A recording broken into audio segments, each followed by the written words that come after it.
Selamat pagi dan salam sejahtera buat kita pada pagi hari ini. Di pagi yang cerah ini, kita akan memulai proses pembelajaran kita, mata pelajaran pendidikan Pancasila dan kewarganegaraan. Tentu, anak kami juga sudah mempersiapkan dirinya dalam proses pembelajaran. Selain mempersiapkan diri, anak kami juga pasti sudah mempersiapkan alat-alat yang kau butuhkan dalam proses pembelajaran hari ini, seperti buku catatan, buku paket, dan alat tulis. Dan hari ini kita masuk kepada bab 4 yang berjudul keragaman gender, suku, agama, ras, dan antar golongan dalam bingkai Bhinneka Tunggal Ika di Indonesia.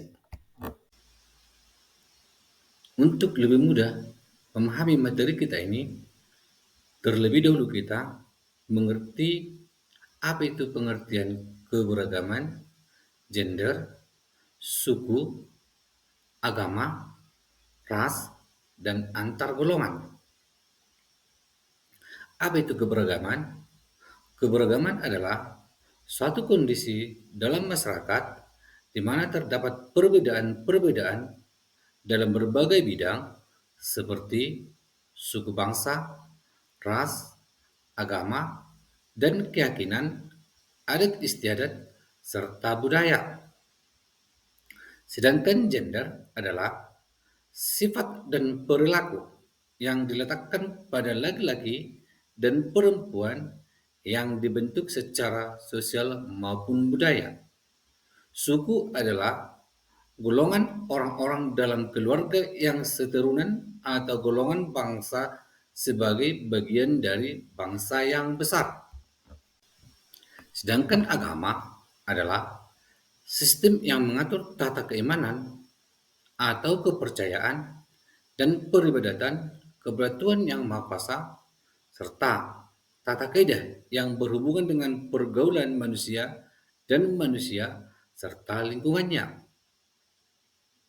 Agama yang diakui di Indonesia ada 6, yaitu agama Islam, Kristen Protestan, Katolik, Islam, Buddha, Hindu, dan Konghucu.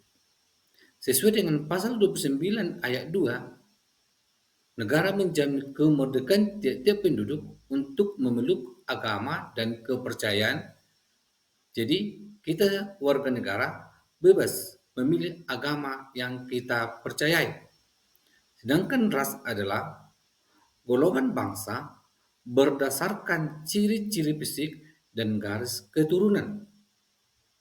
Sedangkan antar golongan adalah segmentasi dalam bentuk kelompok-kelompok di masyarakat seperti kesatuan sosial, kelas sosial, organisasi kemasyarakatan, dan sebagainya. Keberagaman yang terjadi di Indonesia bukan terjadi begitu saja atau secara spontan. Tentu ada faktor atau penyebab terjadinya keberagaman itu. Keberagaman masyarakat Indonesia dipengaruhi oleh beberapa faktor, baik yang datang dari dalam maupun luar masyarakat. Hal ini juga dipengaruhi oleh faktor alam, diri sendiri, dan masyarakat. Tetapi faktornya secara umum yang menyebabkan keberagaman itu yang pertama, letak strategis wilayah Indonesia.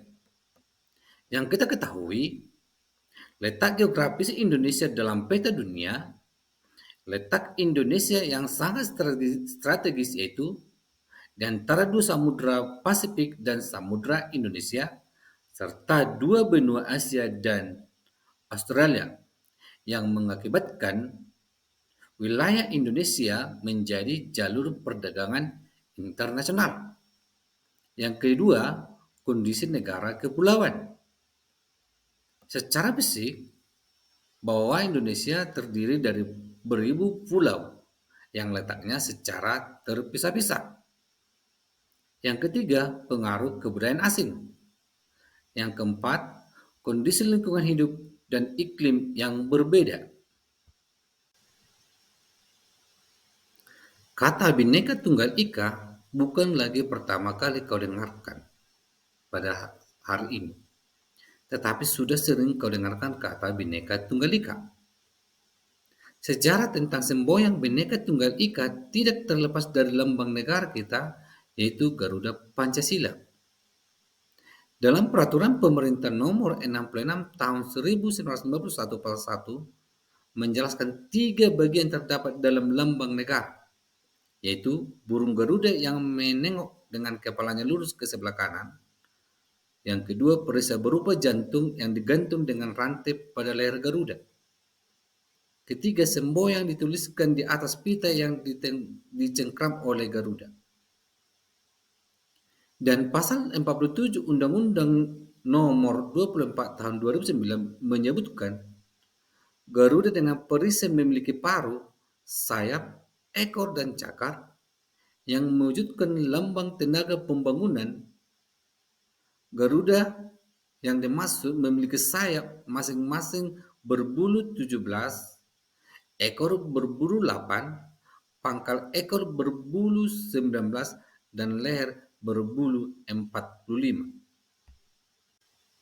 Bhinneka Tunggal Ika adalah moto atau semboyan bangsa Indonesia yang berasal dari bahasa Jawa kuno yang diartikan dengan kalimat berbeda-beda tetapi tetap satu jua.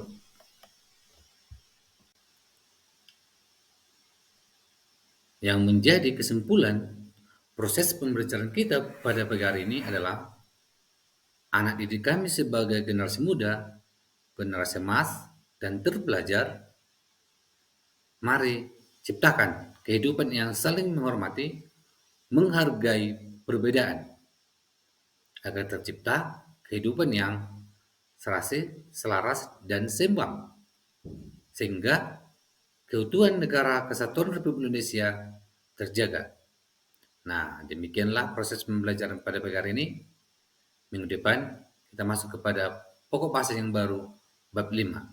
Sekian dan terima kasih. Salam Pancasila.